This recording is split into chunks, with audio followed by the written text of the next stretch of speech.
everybody, and welcome to Northernlion Previews XCOM 2. I know, it's a surprise. It's a nice surprise. I was keeping mum about where I was last week. But yeah, 2K, in the interest of full disclosure, 2K flew me down to San Francisco, and then I went to Novato, which is where their headquarters are, just north of that. And I previewed XCOM 2. They paid for the flights, obviously, and they paid for the hotel room that I stayed in, and then I flew out the next day. Just to be clear, so that it's not like I'm trying to obfuscate anything. This is not sponsored content, except in the sense that they paid for me to go and I didn't financially, independently pay for myself to go to the event. So in a way, it is a sponsored preview, but it's not like money is being exchanged hands to be like, this is a positive impression necessarily. And I've done this arrangement before with stuff like Battleborn and, Civilization Beyond Earth, Evolve, etc., etc. Borderlands, the pre-sequel. That being said, this seems maybe not the best timing for that. I would love to be like, hey, this isn't sponsored content, and here's why. This game sucks. But no, I played XCOM 2, and it was me and a few other people were at the event, and all of us pretty much agree that XCOM 2, if you're a fan of Enemy Unknown and Enemy Within, is, at least in its preview form, is an exceptionally interesting, well-crafted, and a game that seems like it has an extraordinary amount of potential. And I don't mean potential as in, this has a good concept. I hope they can execute. If they execute on the ideas that they have, this will be amazing. What I mean is that, you guys, you are the people who made XCOM Enemy Unknown and Within, and you have expanded on it in enormous detail, and clearly this is a labor of love. If XCOM Enemy Unknown kind of felt like, maybe in revisionist history, dipping your toes back in the water, will a modern-day audience accept this kind of strategy-forward game? XCOM 2 is you said yes, and we're coming back in, a big way. We played 4 hours or so. You're going to see some customization stuff. Then I'm going to show you almost a full mission, maybe even a full mission, depending on how carried away I get with myself. I'm not, obfuscating any content or something like that. It's more just, do I have an hour of conversational fuel within me to talk about the game to really keep that mission going? But you'll see the customization stuff, which I'm sure you can figure out for yourself as we get going. But yeah, we played tutorial mission, learned a little bit about the story. We played a mission that just comes after the tutorial mission, the same way in XCOM Enemy Unknown, you would do you do the first mission, and then after that you have an alien invasion mission where you can choose. And then we did some more intense story stuff, and we got really into it. And I don't even feel like I need to hedge my bets. And oftentimes I am that guy being like, hey, if you're a fan of the genre, consider checking this out. Keep an open mind. Anything could happen. Could be amazing, could be terrible. Nobody knows yet. This is shaping up, if you're a fan of Enemy Unknown and Enemy Within, to be a faithful, but also, I don't want to say revolutionary, because that's a big word. It may or may not be, but it's a faithful, worthy sequel to the original in a way that is not just an iteration on it. It is it's a refinement of it, if that makes sense. And you're seeing a lot of that here when we get started. You can see in terms of the customization, there's just a staggering amount of customization. And the way that was explained to us was basically we saw people playing the game, and we're like, why not?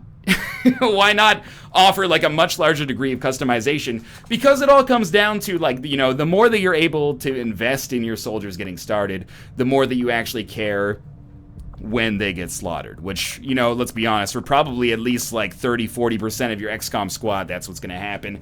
If you're worse at the game, an even larger factor than that. But the customization is not, at least from what we played at the preview, and I'll hedge all our bets by saying this is I don't know if it was a beta or an alpha build or anything like that, but it was definitely, of course, a pre-release build. So anything could change, as you watch me go through the staggering amount of voiceover options here. Anything could change, but it doesn't seem like the amount of customization options are a red herring for hey, you can, put yourself in a Lycra jumpsuit to distract yourself from the fact that the mechanics are shallow. No, it's not like that. As we get into the actual gameplay itself, you'll see that there's a lot of interesting stuff going on there. And in fact, why don't we actually move on to that? But what I want to talk about here to get started with, I'm going to miss a lot of stuff simply because there's the sheer amount of things going on. Maybe I'll take a second here and I'll pause the video and maybe even scrub back a little bit here. It's the value of editing on the fly, I guess. So we saw the voice setups here, but then there was attitude. Yeah, so this is attitude right here. Oh, I just missed it a little bit. I think I need to go back just ever so slightly. Bear with me here, because this is going to be something that, I'm scrubbing through the video as we go to avoid editing later. Attitude is something that is not only, it affects your dialogue options, but it may affect other things as you go along as well. So instead of always in XCOM, Enemy Within, soldiers just had the same attitude no matter what. It was like, reading you 5 by 5. If we're going to be technical, that's a line from Central. I don't know if his personality changes, but you can give your sniper an attitude that is like happy-go-lucky or hard luck intense, and that may not only affect their dialogue options, but the way that I interpreted what they said to us as well is that it may affect the way that maybe they interpret actions that happen or their development as well. Don't quote me on that necessarily, but I feel like I remember that was the case. But even if just the attitude affects the dialogue options, you can see if you take it back to the VO options before, like American English 1 through 9, they're not different dialogue options, they're different voices. Pair that variety in voices to the variety of attitudes you can have as well, and you can see that there's a huge degree of customization when it comes here. And you also saw me do like complete facial and prop customization and add scars and stuff like that, remove her sleeves, which I think is very important if you're going to be a sniper. You don't want those sleeves wearing you down. But we'll scrub through here to get to some different stuff. I want to get in particular to stuff about loadouts that we can talk about, so maybe we'll see who I do next. Okay, so this is Katia Flores' Junkyard. I've decked her out in the exosuit, as you can see right now. So this is a suit that they gave us for the actual preview here. It's kind of like a mech change, but it's a piece of armor that can be equipped, and it comes with an automatic secondary weapon here, which is, in our case, the rocket launcher. So I equipped this on our heavy unit so that she could have... She could double down a little bit. You can also have personal combat sims here. Let me pause this for a second. I just missed it again. So one of the things that I noticed a lot about XCOM 2, I'll try to pause it again there, is that there's an incredible degree of strategic customization that is not just superficial. The superficial stuff is great, but there's also there we go. Strategic stuff that actually has a meaningful impact. So you will be able to craft and loot things like these personal combat sims that actually are equipped on a unit-by-unit basis and give you the ability to give them unique characteristics. And what admittedly, coming from Enemy Within or Enemy Unknown, where everything is kind of laid out and you're like, okay, this is going to be like every rookie starts with 65 aim, this amount of will, and like you can kind of, you can fudge the numbers a little bit, I guess, as you go. It was a little unusual at first. You're like, well, is this really doing like a Gearbox style like loot system or something like that? Because you can also loot like weapon mods and stuff to equip to your weapons. It actually feels, or at least it felt during the preview, really, really nice, and it felt like a good degree of customization that you could apply to your units in order to kind of fill the gaps that they have based on their own, being spec'd into X or Y. Like, for example, I have a heavy unit here. I hope that a week ago I was smart enough to give this heavy unit maybe advanced speed plus 2 mobility. And it's kind of a consumable. It's not like it's used for one mission, but once you like give this personal combat sim to a unit, it's attached to that unit, and they get the benefit of it. But it's not like you can pull it out like you could a med kit or something, or a gas grenade or a needle grenade and apply it to somebody else. So I'll start playing it again here. But that's one degree of customization oh, I didn't, did I? Oh, let me pause. This is perfect. We can also talk about weapon upgrades, which function on the same system. When you kill some aliens, spoilers. When you kill some aliens in XCOM 2, they will drop components that you can actually equip on your own weapons as weapon mods. And we didn't really see too much of like what you do with what you loot, if there's a kind of like pseudo crafting system, or if it's actually just like you'll loot like a scope that is like plus 2%, plus 3%, plus 4%, etc., etc. But what this allows you to do is not mod soldiers, but actually individual weapons. So you could apply one weapon mod to this heavy weapon, this cannon that I have equipped on our heavy soldier here. They're not actually called heavies, they're called grenadiers, but I'll get into the class stuff in just a second. So what we have here is one that gives us a bonus action chance. And I believe what that is like basically when you shoot, there's a die roll, and if you roll, like, I think it's 5% or something like that. So if you roll a d20, if you roll a 20, that doesn't cost you an action point. which is that you can see how that would be meaningful. But also what I like about it is that it's not like a 50% chance, to the extent that it makes the game feel like, oh, if you loot like this legendary hair trigger, like it's just an automatic victory. You know, you have like an assault that just runs in guns and just shoots everything. It makes a meaningful difference in a very small amount of scenarios. But you can imagine, you know, 1 or 2 times per campaign, you take an action, it doesn't count as an action. Maybe you missed, and you're like, oh, thank God. That, like, saves me. That's awesome. Or maybe you're relying on that dice roll and it doesn't work out.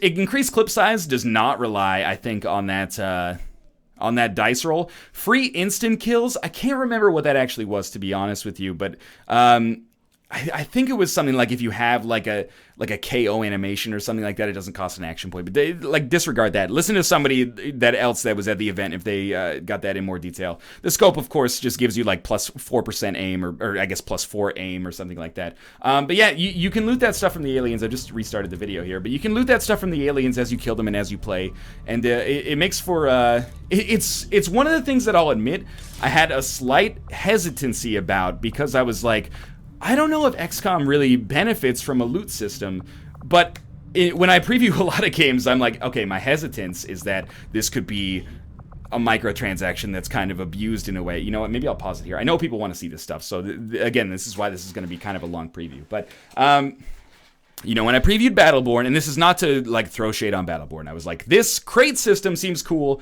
but it could also be, you could conceive of it being abused as kind of like a pay-to-win, not pay to win, but like, I don't know what to say, like an exploitative microtransaction strategy. As much as I enjoyed the gameplay of Battleborn, which I did, and I have an open mind about the way that the crate system is going to be done, that was one of the things that I brought up. In XCOM 2, I'm like, this is a new game mechanic that I'm only hesitant about because I'm so attached to the way the mechanics work in XCOM Enemy Unknown, Enemy Within. So they've added in a lot of stuff that's relatively complex, you know, weapon mods, personal combat stims, stuff like that, looting from enemies, and you're like, well, that wasn't in Enemy Within, or Enemy Unknown for that matter. But I have a very open mind about it, and it, you know, it seems like, and I don't even mean to say it seems like, their heads are screwed on straight when it comes to this game. From what we played, is like, we understand what people love about, you know, Enemy Unknown. We understand why it won Game of the Year awards in 2012, and we understand why people like Long War. You know, it seems like they're paying attention to stuff like Long War. We understand why people are still playing this game 3 years later, and we're going to tailor XCOM 2 to kind of fit that bill. That's a little bit of me projecting, admittedly. So this is me upgrading my specialist. Now, eventually we'll find, or I'll show you the other classes. There's Specialist, Grenadier, Ranger, and Sharpshooter. Specialist is kind of like the old support in a way.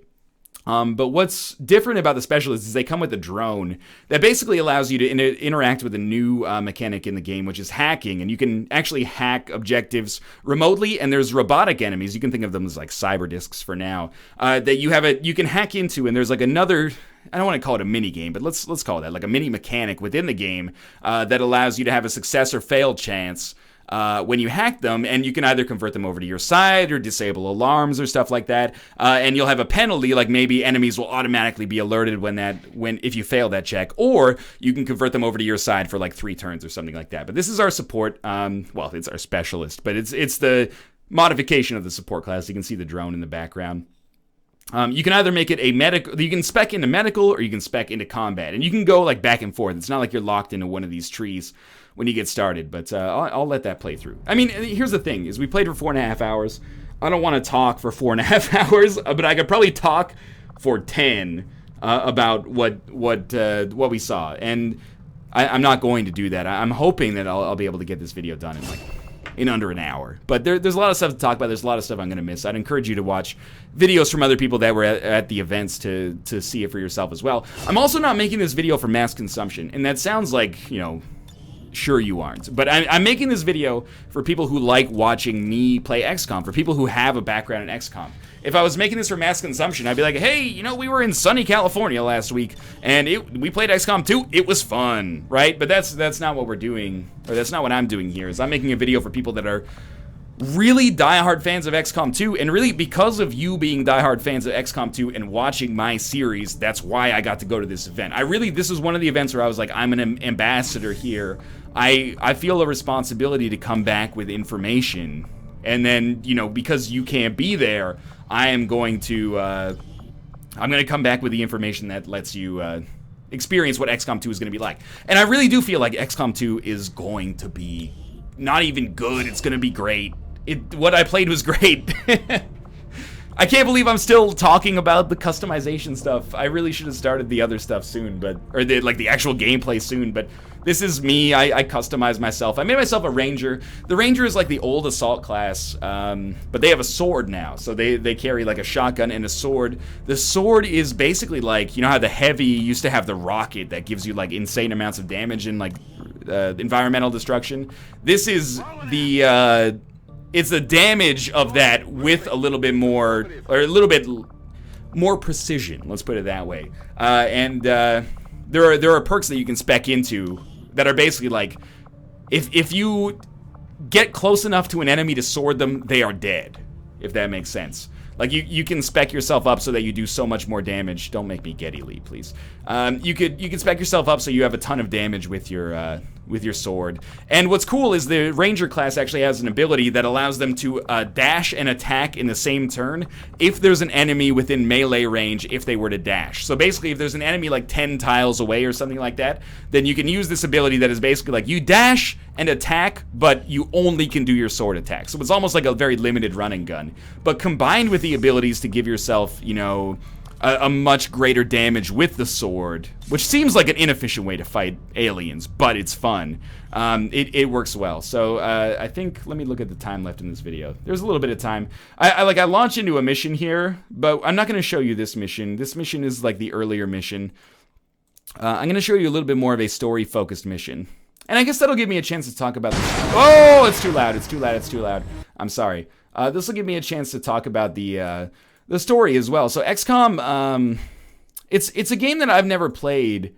Really, I'm just scrubbing through the video here. It's a game that I've never played really so much for the story as I have for the. You're witnessing like the new Geoscape stuff here. I'm just navigating to the new mission, basically. Again, you're not going to see much of the air game. We didn't see any of the air game. You're not going to see much of the research lab. We didn't see anything in the research lab. You're mostly just going to see the tactical, like squad-based stuff in the game, in this video at least. And you can see this is our squad loadout screen that we're going to send out into our mission here. And we're playing on normal difficulty, so this is not classic. This is like it seemed like the right difficulty to play on, knowing that we don't know what the enemies are like. And the enemies are very, very different, as you'll see. I can't believe I've talked so much about the customization of the squad and not at all about the fact that, holy shit, new sectoids are terrifying. New Thin Men are, like, goddamn hideous. Like, there's so many new things going on here that are incredible to talk about. But, yeah, I completely forgot what I was even mentioning there just a moment ago. But you'll see as we go through this mission. So, the story, yes. The story in XCOM Enemy Unknown and Within is, for me, a means to an end to play the game. XCOM 2 has another story. It's a conceit. It's an alternate history, or like the canonical history, I guess, of what happens in XCOM Enemy Unknown, except the XCOM project fails. It doesn't actually manage to defeat the alien advance. The aliens actually take over Earth, and now it's 20 years after that. So it's 2035, I think, and they're running the planet, and they have these soldiers that are like cybernetically augmented, called Advent. It's an organization called Advent that you're fighting against, and they're kind of like human-alien hybrids. So this is a mission where our goal is to investigate the Advent black site, and we're gonna find out, they're eating her, then they're gonna eat me, oh my god, over the course of this mission.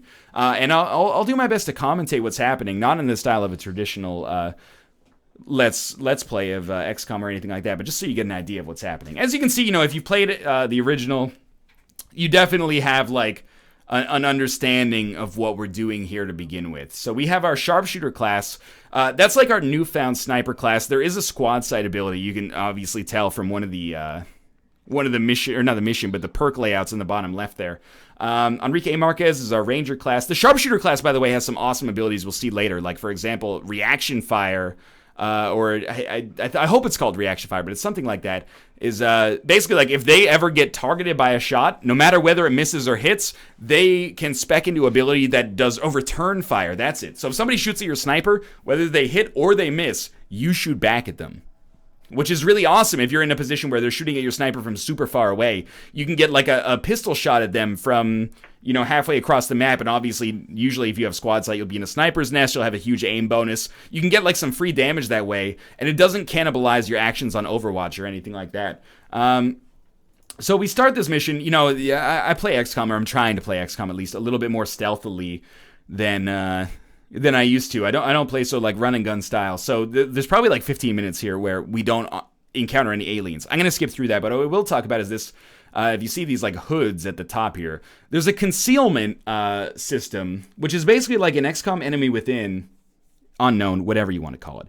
I know I've said that every single time I've introduced them, but when you see an alien, you pop a pod, right? The pod all of a sudden gets a free action, even if it's your turn. They all move behind cover as best as they can, and then you go about your business. That doesn't happen in XCOM 2. It's not a stealth game or a stealth-focused game from what we played. But as soon as you see an enemy, you'll get a little bit of a visual prompt of what their range is for noticing you, and you can set up your units around them and actually set up an ambush to pop and maybe get 1 or 2 alien kills before they even notice. So once your concealment is gone, by the way, for the mission, it's gone. Like, you can't, like, ambush one pod and then ambush another pod and just proceed and ambush every pod. Their reasoning for this made a lot of sense, which was like, that might make sense from a military standpoint, but this is not like a Rainbow Six game. This is like, it's combat. It's not just reconnaissance and stealth, and like there's never going to be like a complete XCOM without killing any aliens objective or something like that, like a perfectionist playthrough, which makes sense to me. But it's a neat way to play through the game, because it means that, unlike in XCOM 2012, which is maybe a better way to refer to it, you can spot an alien before they spot you, because maybe they're facing in a different direction, which seems logical. Anyway, let's scrub through this a little bit. I might even need to load a new video file. Have we seen an alien? Yes, maybe, because there's an alien activity thing there. All right, so I've scrubbed through it a little bit. You know what? I don't think we see too much in here. Let me load up the second video here. I hope you enjoy the like layout on the fly here. It gives me a little bit more dynamicness, I guess, that I can. Ignore the volume. Obviously, that's one caveat, but I can kind of approach it a little bit more dynamically as we go here. So I don't want to skip through too much of the mission, but I do want to skip through, the stuff before I even encounter any other aliens. So right now I'm doing a lot of like Overwatch stuff as I wait for enemies to show up, but it gets intense soon here, I promise. And the tactical element was really what impressed. I mean, we're half an hour into it, I'm just talking about it, but the tactical element was really what impressed me the most about XCOM 2. Was just like, oh, every enemy is new. They didn't bring back like sectoids and just be like, you see them, you're like, oh, sectoids, they walk on set, the whole in-studio audience has a laugh or something like that. Like, what I can say about this from what we played is that this is not at all a phoned-in sequel. This is not another XCOM. This is XCOM 2.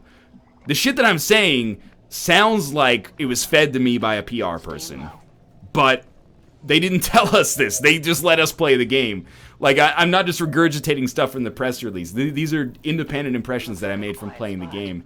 And there's so much stuff that I'm missing here, by the way. Like that I'm neglecting to talk about. Hopefully you can pick it up for yourself as you watch. We play like one thing, for example. You may see, like, if you look just above our action bar here, there is there's a turret for some units. You can see like a turret icon right there, for example. There is a turret that the enemies have because the aliens are like established on Earth now. They actually have bases. No longer are they raiding your bases. You're raiding their bases. So they have these like automatic gun turrets set up. But what's interesting is there's almost like a Deus Ex thing going on, where with your specialist class, assuming they're still alive and you're spec'd properly, this is a story beat, by the way. There's a funny part about this I'll talk about in a second, but assuming your specialist class is spec'd the right way, you can like hack into the enemy turrets and use them as a new squad member. You can basically get a new squad member on the fly. So on this mission, at some point, I don't want to spoil it, but I do maybe I do it right here. We'll see.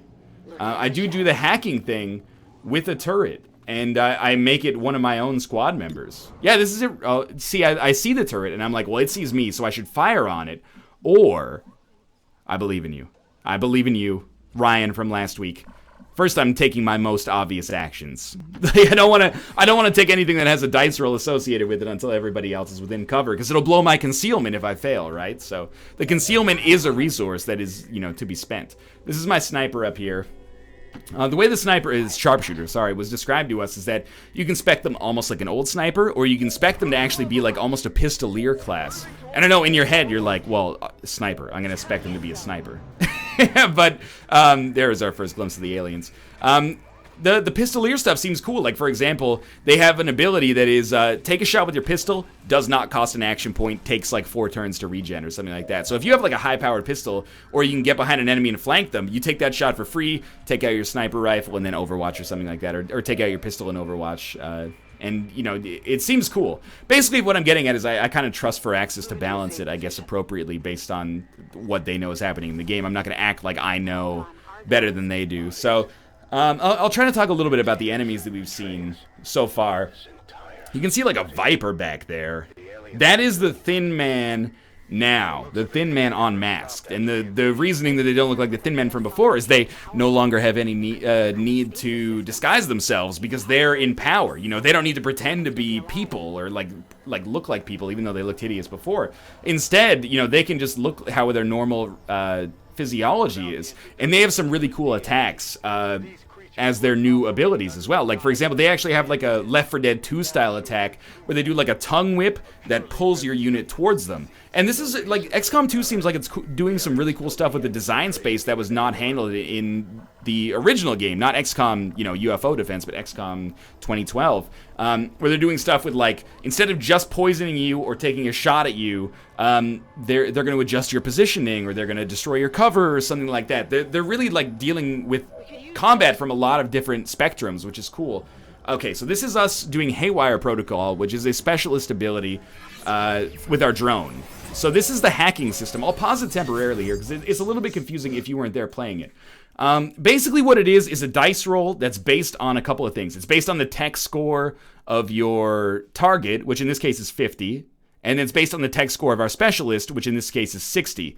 And then the feedback thing is buff target. A failed hack will result in this target gaining a buff to aim and defense. That's our failure condition.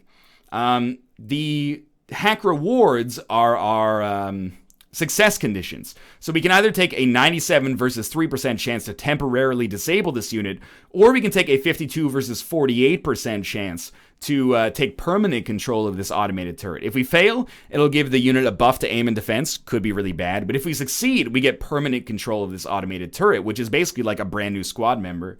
And I believe, try to do control turret, which, as you can see, 48 versus 52. Then you begin hack, which is basically a dice roll, and we succeed, and you can see my dice roll is probably like 85 or something there. So we gain permanent control of this automated turret, and this becomes a new squad member for us.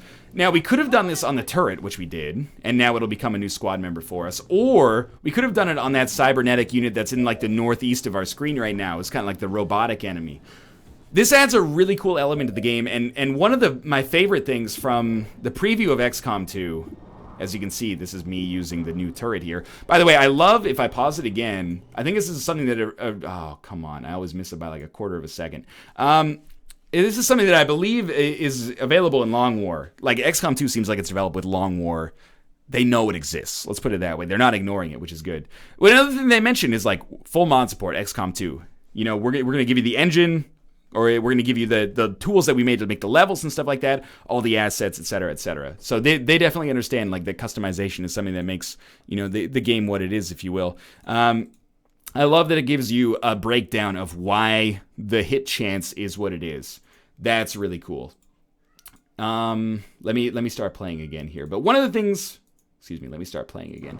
One of the things that I love so much from the XCOM 2 preview, it seems like a minor change if you've never played the game. But if you have played the game, you'll understand the frustration of there's our concealment gone, because we took a shot, by the way. But one of the things that is so frustrating in XCOM 2012 is when you can't complete a mission because you have to touch an objective, you have to be right next to it, but because you were poorly positioned or your unit doesn't have enough movement allowance, you can't get to it and the turn timer ticks down. I was about to fail a mission, and then Jake Solomon, who I think is the project lead, on XCOM 2 came over, and he's like, hey, it looks like you're gonna, like, fail this mission. And I was like, yeah, I don't think I can get to the objective, like, I'm pretty screwed. And he's like, well, one thing you could do is, like, use the specialist, and they have that remote drone that they can use to actually handle the objective from afar. So it was like consider it almost like a bomb defusal mission from XCOM 2012.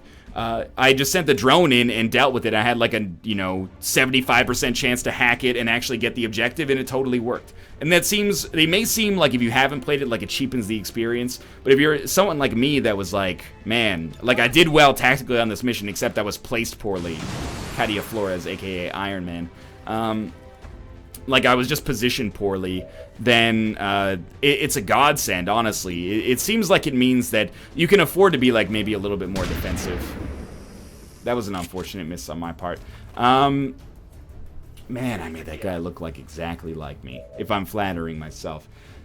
You may have noticed on the east side of the screen, there was like a hand icon with a number next to it. I think the number was 3. This is where my funny moment was, is that there's a story beat that's like, oh my god, those pods are people. The Advent Project is like storing people in stasis still. And then you just throw a grenade and blow them all up to break the aliens' cover, but still. Nice promotion earned pop-up as well, instead of just showing up in the bottom right. This is one of our sharpshooter abilities. Lightning hands, fire your pistol at a target. This does not cost an action. And we're going to do it here and do 1 damage because they grazed it, which I don't know if that's one of their own abilities. Blood Bowl style or something like that. But the hand icon, it refers to there being a piece of loot that was dropped from that enemy. In 3 turns, it'll self-destruct. So it's almost like, how you had weapon fragments in XCOM Enemy Unknown. It's like that, except you can actually, like, it's not an abstract fragment. It's like a scope that gives you plus 2%. You bring it back to base, and you can apply it to future weapons. Which, again, is one of the things I'm skeptical about. And by skeptical, I shouldn't say skeptical. I should say hesitant. Every new system in XCOM is... Oh, we totally did not kill it there. My mistake. Every new system in XCOM is kind of like, it's a tall order, right? You already learned tactical combat. You already learned base building. You already learned the air game. You already learned, the order to research things. You already learned, well, I don't know, like what abilities to spec into at a regular basis. Every kind of level of complexity they add makes it a game that seems a little bit more difficult to get into, but I do trust them that this is something that adds a layer of strategic, an extra layer of strategy to the game. There's the Thin Man's extra ability to pull you there, but we got lucky that the grab failed. I'm pretty sure that we would just be totally dead if that succeeded. They do still have the poison, of course. Well, yeah, maybe not, of course. I think we'll skip through some of this combat that's happening right here, because this is a standard XCOM encounter. You're not going to see too much that's different that you haven't seen before. The sniper snipes, the grenadier, which is our heavy class, has oh, this is return fire as well. So satisfying when it actually works, which it did right there. But the classes still do what they do. The sharpshooter is your sniper, the ranger is your assault. The grenadier is your heavy, and the specialist is kind of a support. Their drone can heal, which basically takes the place of a med kit. But man, it's so satisfying to hack the turret and take it over. Like, that's something that it feels like a gimmick, but is also so satisfying when it actually works out. Like, we just got a kill as a result of that. Some bugs. This is a good time to talk about it. His animation just leaves the alien stuck there. The worst bug I encountered, and I have no reason to believe this will actually be in the final version of the game, but is occasionally if you selected an enemy that was outside of, or sorry, not an enemy. If you selected a squad member that was outside of a building, and then you selected a squad member that was inside of a building afterwards, it wouldn't show you the inside of the building when you tried to move that unit. So basically, you'd be trying to move that unit blind, like the walls will be blocking your view. I assume that's something that'll be dealt with, because it is a major thing to, like, positioning is everything, right? Let's pause the video and I'll scrub through it a little here to try to get to something a little bit more interesting. Are we dealing with aliens here? I mean, we just triggered a turret, which I think I failed to hack or something like that. I'll tell you what, let's get this video out of here. Prepare yourself. It's going to be a little loud for a moment, but we are getting through this preview, I promise you. We're like 50%, 60%. Okay, let me turn the volume down a little bit there. Let me take a look at where we are. This might have been when I went to the bathroom. Full disclosure, I used 2K's bathroom. Yeah, this is totally when I went to the bathroom. Okay, let's get into some more interesting combat here. I want to skip the fluff, basically. So this is when we're about to breach the building, I think, pretty soon.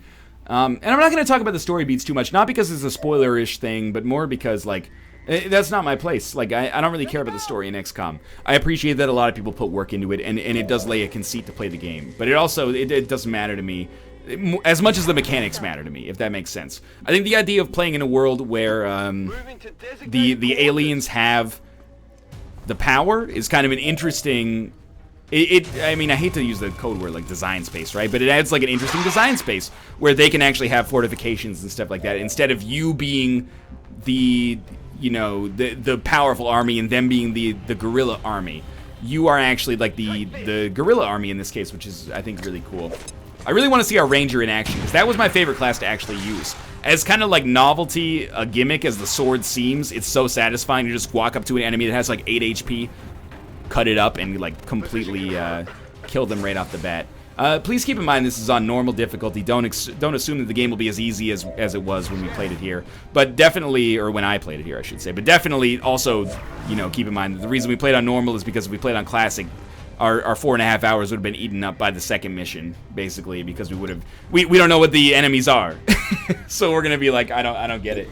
All right, so this is again our Iron Man class here. The heavy is not always equipped with this armor. This is armor that I specifically put on the heavy, or sorry, the grenadier. That's going to be a habit that's hard to get out of. But it puts them, it gives them that rocket launcher ability, which is really cool. It seemed like the right thing to set up there. Well, let's wait for something to happen here. Pretty soon, like maybe after this encounter, I'll scrub. The grab failed, thankfully. I'll scrub to the end of the mission, and we'll talk about like the extraction system, which is actually different as well. You actually have the ability with certain classes to well, not even certain classes, I think with anybody, to throw down an extraction point. And then if people get to that extraction point, they automatically get extracted instead of what it was like in XCOM, this is our shock baton class from the enemies here. All new enemies. All new enemies. If I... You know, it didn't state that enough earlier. You will not encounter a normal sectoid, or at least we did not encounter a normal sectoid. The sectoids that we encountered, let me finish my point first about the extraction. You can throw down like an extraction zone, and units can get out one by one instead of the way it was before, where every unit had to be there, and then the Sky Ranger would take off. So you can actually get units out one at a time and keep them safe, which seems more sensible. But again, it's all from a game design standpoint. But yeah, the new sectoids are like super buff, super jacked, and they do like mind-altering attacks right from the get-go. They can disorient your units. There's multiple kind of status effects your units can have beyond poison and panic. They can be disoriented, confused, poisoned, panicked, etc., etc. So the sectoids can do their normal attacks, but they can also do telepathic attacks against your units right from the get-go, which is horrifying, of course. So I think this will be an interesting little turn for me here. I'm gonna take a turn with my sharpshooter and probably kill this unit. Looks good. Game looks a lot better. I mean, I haven't talked about it because I don't think people care about it that much, but it looks a lot better than XCOM 2012, as you would expect, you know? XCOM 2012 still looks fine because this is a game that doesn't function as a product of its graphics as much as a product of its mechanics, but it definitely, like, it looks much nicer. It runs well. Sometimes, you know, due to, you know, my hard drive, it's gonna not look so amazing, or it's not gonna run so amazing, but it runs really well. It looks good. Although that looked like it missed. You can see my unit here is, I think, disoriented, or maybe that's just a status effect indicator that indicates that they're poisoned. But come on, dog, use your sword. I guess I shot, so I can't take another action.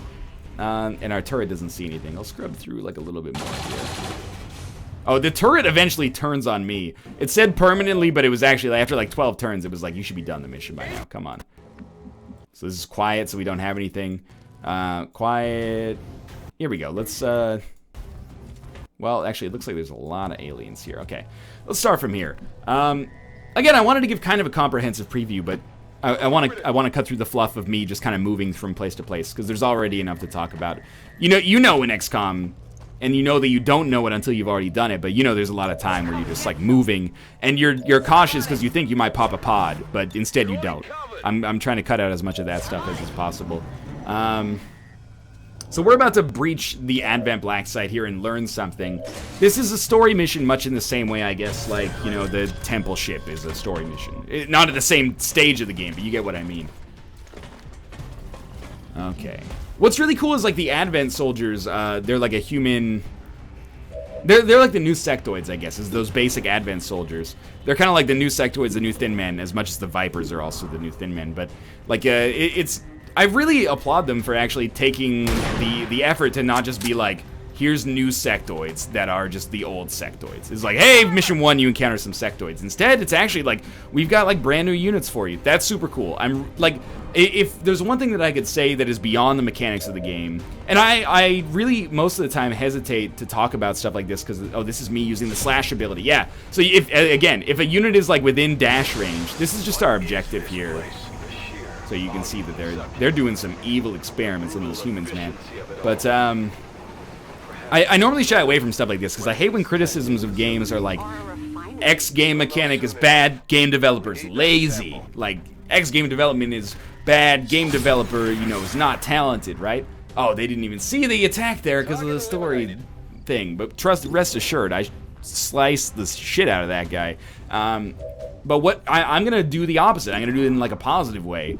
It's still unfounded, but it really feels like Firaxis, in making this game, completely understands why people love XCOM 2012. This is not a game that is like, XCOM 2012 made $500 million, we gotta make a sequel. It's 3 years later, the game is it has an enduring legacy, it's popular still. This poor douchebag never stood a chance, man. Iron Woman just totally cut him up, but like, sincerely, they get it. The game feels like it's made... It's like Long War. When you play Long War, you're like, these people are enthusiasts who understand what makes XCOM so good.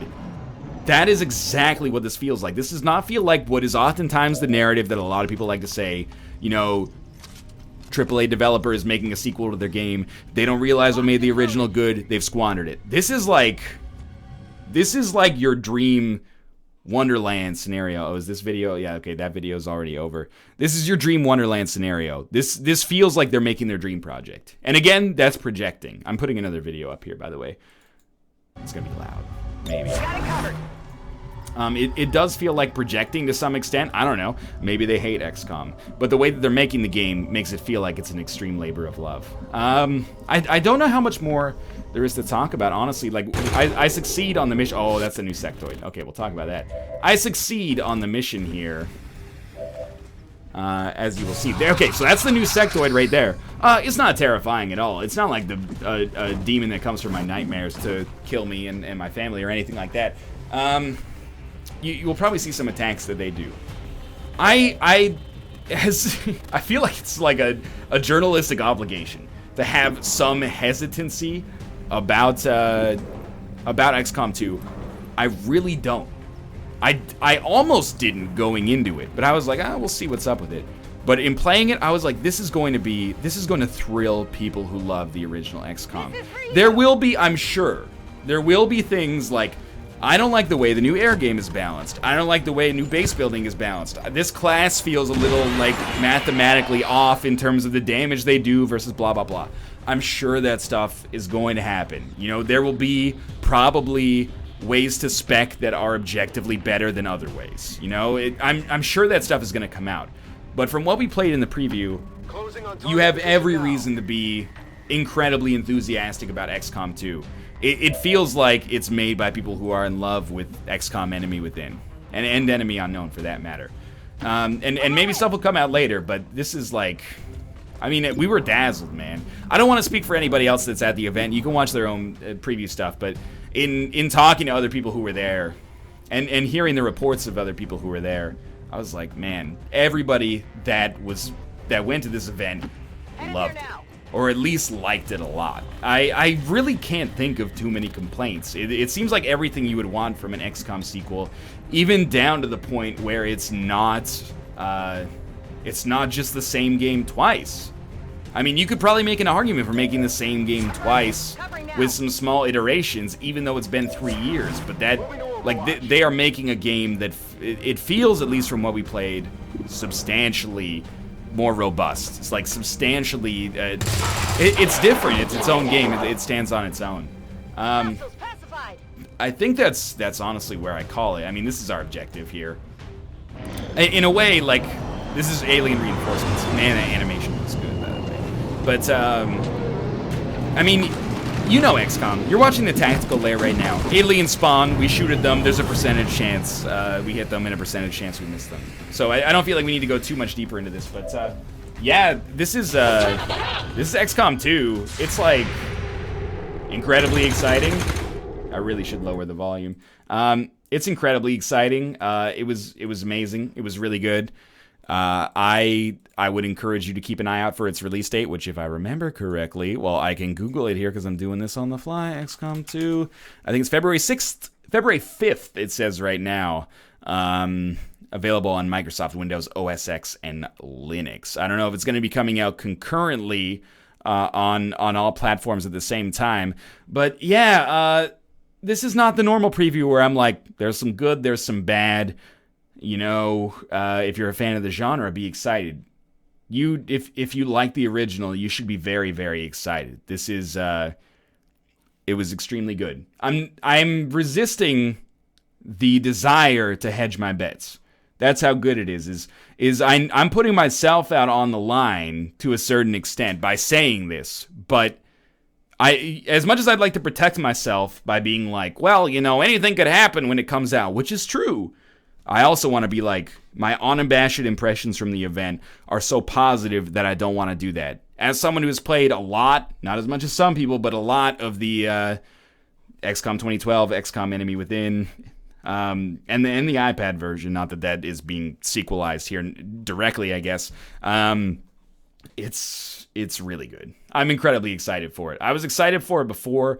Now I am outrageously excited for it. I'll full stop there before I start gushing because the game's not even out yet. But I meant gushing not in a physical sense, but in like a metaphorical sense. But it seems stellar. It's really good.